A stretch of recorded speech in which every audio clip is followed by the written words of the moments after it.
அடிச்சுவடுகள் நிகழ்ச்சியில் ஒவ்வொரு நாளும் ஒவ்வொரு விதமாக கர்த்தர் பேசுகிறார்ல. இன்னைக்கு அவர் சொல்கிறாரு, உன்னுடைய பாரத்தை எல்லாம் என்கிட்ட கொடுத்துரு. சங்கீதம் 55:22 கர்த்தர் மேல் உன் பாரத்தை வைத்து விடு, அவர் உன்னை ஆதரிப்பார், நீதிமானை ஒருபோதும் தள்ளாட விட்டார். நம்ம ஆண்டவர் அவரை நம்புகிறவர்களை தள்ளாட விட மாட்டாருங்க. கரம் பிடித்து தூக்கி நிறுத்திடுவார். ஆனால் நம்முடைய பாரத்தை நம்ம சுமந்துக்கிட்டே இருக்கிறோம். அந்த பாரம் தலை மேலே இருக்கும். சிலருக்கு இந்த கோடியில் சுமந்துட்டு போவாங்களே, மூட்டையை சுமந்துட்டு போகிறாங்களே, அதே மாதிரி அந்த காலத்தில் ஒரு கதை சொல்லுவாங்க. படகுல போய் வேக வேகமாக ஒரு அம்மா போய் ஏறிட்டு மூட்டையை தாழியே வச்சுருந்து தான். அப்போ தான் அந்த தண்டு வலிக்கிறவன் சொன்னானா, உன் பாரத்தை அங்கே வச்சிருமா, உன்னையும் இந்த மூட்டையும் சேர்த்து இந்த படகு தான் சுமக்குது அப்படின்னு. அப்போ தான் புத்தி வந்தது. இப்போது நம்முடைய பாரம் அதிகரித்து அதிகரித்து அதிகரித்து பல பிரச்சனைகள் வந்துடும். பாரத்தை சுமந்துக்கிட்டே இருக்கிறதுனால பல போராட்டங்கள், வியாதி கொடுமை வந்துடுதுங்க. மனதில் சுமப்போம் தாங்க முடியாத பாரத்தை, அதை நினச்சிட்டே இருப்போம். ஹார்ட் பிரச்சனை வந்துடும். வேண்டாம்.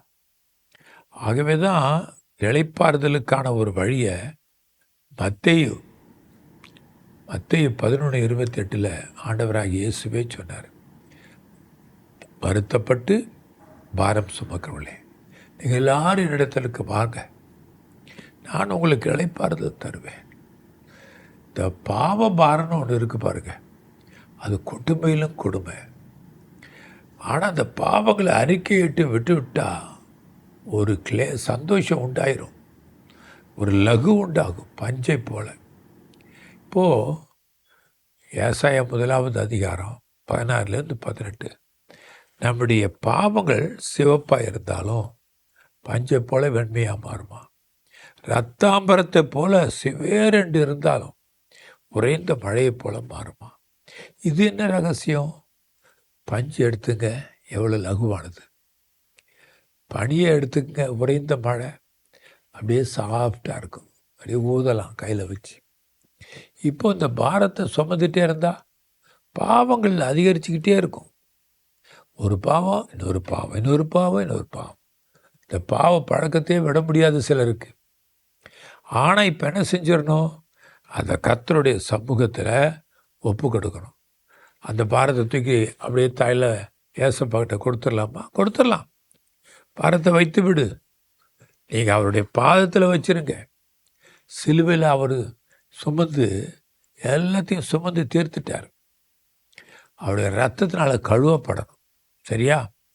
அது ஒரு பக்கம்.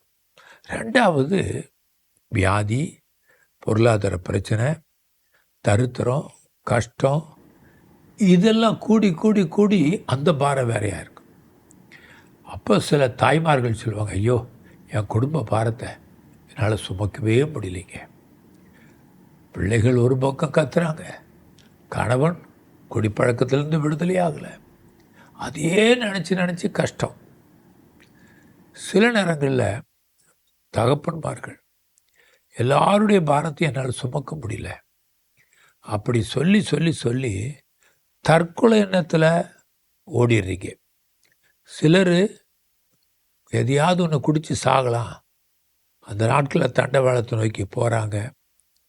அதெல்லாம் பேப்பரில் படிப்போம். அந்த காலத்தில் நாங்கள், காலம் மாறிடுச்சு. இப்போது எதையாவது மருந்து மாத்திரை வாங்கி குடிக்கிறாங்க. கயிறு, எதையாவது கெட்ட காரியங்கள், கயிறை பார்த்துருவாங்க, உடனே சாவு புத்தி வரும். வேண்டாம். இயேசுவின் ரத்தத்தை முதலாவது உங்கள் மேலே தெளிக்கிறேன், உங்கள் வீட்டுக்கு மேலே தெளிக்கிறேன், உங்கள் குடும்பத்துக்கு மேலாக நான் தெளிக்கிறேன்.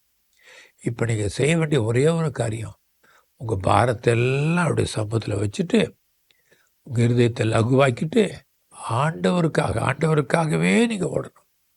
ஆண்டவருடைய சமூகத்தில் உங்களை ஒப்பு கொடுத்துருங்க. வருத்தப்பட்டு பாரம் சுமக்கிறவர்களே எல்லாரும் எடுத்திருக்குவார்கள். இளைப்பாறுதல். அந்த பாரத்தை வைக்கிறீங்களா? இப்போது ஆண்டவருடைய சமூகத்தில் வைக்கிறீங்களா? குழப்பங்களை உண்டு பண்ணுகிற மனபாரத்தை எடுத்துருங்க. இயேசுவே, என் ஜனங்களுடைய கட்டுகள் இப்பொழுது உடையட்டும். ஜனங்களுக்கு விரோதமாய் செய்யப்பட்டிருக்கிற பில்லி சொன்ன மந்திர கட்டுகள் எல்லாம் உடைந்து இவர்களுக்கு விடுதலை, சுகம், அற்புதம் நடக்கணும். எல்லா பாரத்தையும் அப்படியே பார்த்து நாங்கள் கொடுத்து விட்டு உம்மை ஸ்தோத்திரிக்கும் பொழுது அற்புதம் இப்பொழுது நடக்கட்டும். நடக்கிறது. கர்த்தருடைய அற்புதம் நடக்கிறது. ஆசீர்வாதங்கள் வந்து உங்கள் வீட்டின் கதவை தட்டுவதாக. அற்புத செய்திகள் வந்து உங்கள் குடும்பத்தில் இறங்குவதாக. இயேசுவின் நாமத்தினாலே ஆமேன், ஆமேன்.